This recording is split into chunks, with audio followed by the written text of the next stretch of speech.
What's going on, guys? This is Malcolm. You're back on Malcolm Talks. I appreciate y'all, man. Shout out to y'all for visiting the channel, bro. Ladies and gentlemen, for that matter.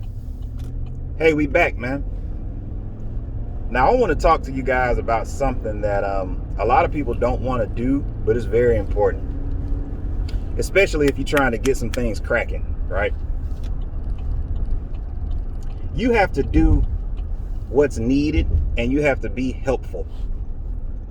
And this is hard for a lot of people, man, because some people don't want to do anything, man. Like, if you tell them to do something or ask them to do something, they're gonna be like, nah, I got some other stuff I got to do because I got to do that, and then after that, it's some other stuff I got to do.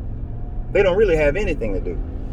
But what they don't understand is, see, when you're useful and when you're helpful and when you're like providing a service or your time, and I'm talking about early on when your feet are not planted yet.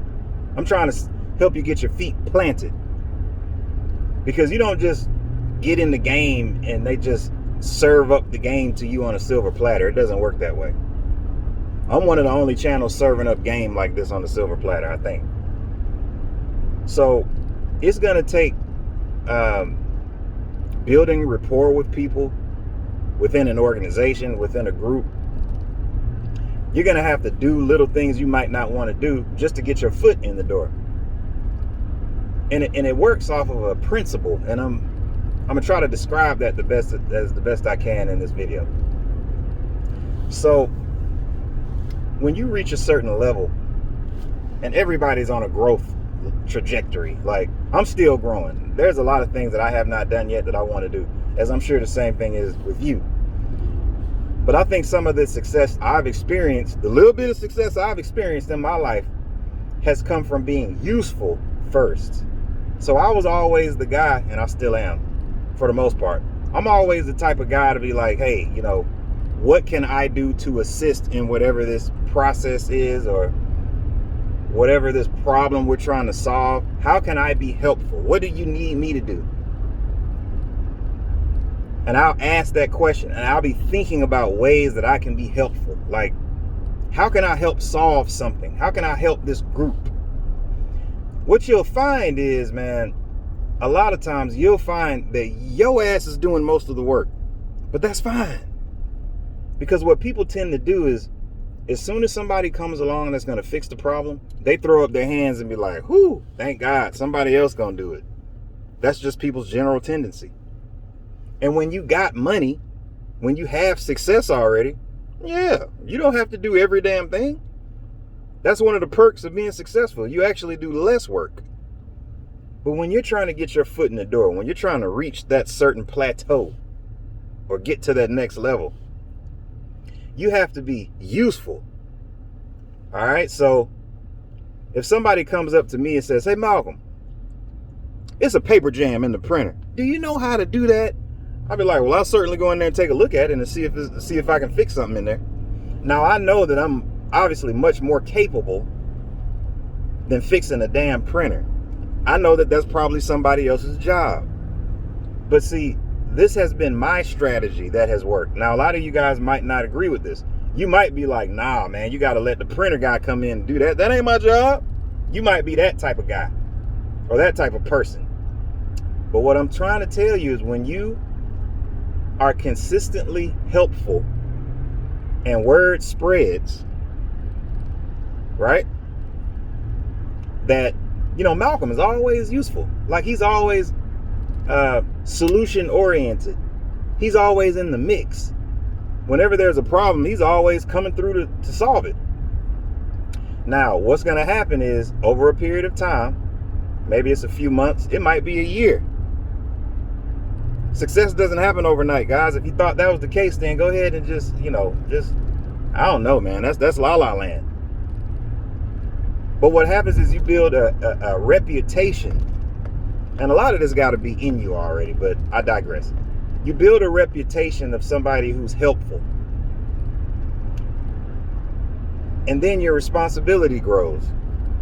You keep finding yourself in more situations where you're being more helpful. It's just that the problem that you're trying to solve, it just grows. So now you're working on big problems, and people are putting a lot of faith and trust in you to get things done. You become part of bigger teams. Then you become part of leadership teams, where it's a team of folks trying to solve a major problem. And now that you've developed that type of background and that type of track record, people already know that if Malcolm's on the team, if Malcolm's part of this, then we're one step closer to getting it solved. And so I just challenge you guys to think big picture and try to be a problem solver from the very beginning. Offer your help and assistance in whatever way you can. Because I'm going to tell you something else. When you offer your help and assistance, people are going to start asking you to do more shit, more stuff. But when they start asking you to do more things, that's actually what's showing you your path. Man, it's like when you surrender and say, okay, yeah, man, let me know whatever you need me to do, guys. I'm here to help. And you just surrender to that. And you put that out there and let people know, like, look, I'm not just saying these words. Like, if you need me to help you with anything, let me know. I'm not one of them guys that's going to say, that ain't my job. You know, you do not want to be that type of person, at least not starting out. So when you surrender to that, that's actually going to open up the doors, the lanes that you need to go. Because remember, this whole thing is about solving problems. Money don't get made unless a problem is solved. So when you're so helpful, when you're offering your assistance in all these different places, all you're doing is exposing problems. Like you're able to see the problems. You have your hand in so many different things, and then you can pick and choose which route you want to go. One of the routes I took, because I'm great with Microsoft Excel and Google Sheets and Google Drive and all of those different things. When I was in my company, a lot of people didn't know how to do that. Now, to a lot of you guys, I'm sure that's child's play. But I'm trying to tell you, man, it's not as easy as a lot of people think.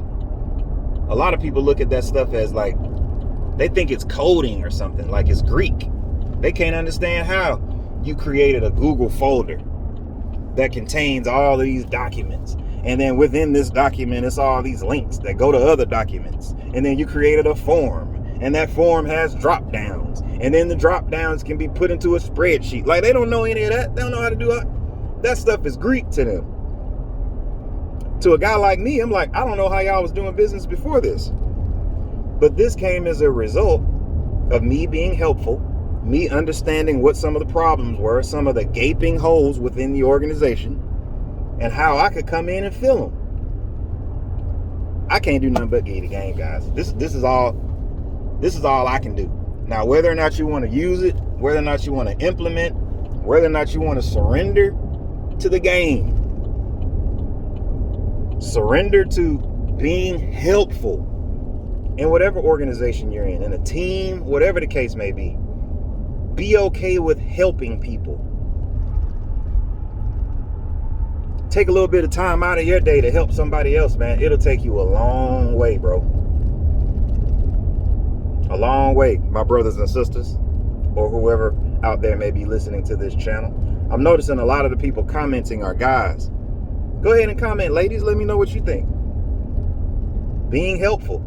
You know, a lot of times you got to put your pride to the side. It's tough, too, because you get put in situations where you're like, wait, I know they're taking advantage of me. But you have to understand that as long as you are in the mix, you will become a valuable piece, a valuable player on that team. Then you have leverage. Because when you first show up somewhere, guys, you don't have any leverage. You have to be intricately intertwined in it, where if they pull you out, it's going to be tough to replace you.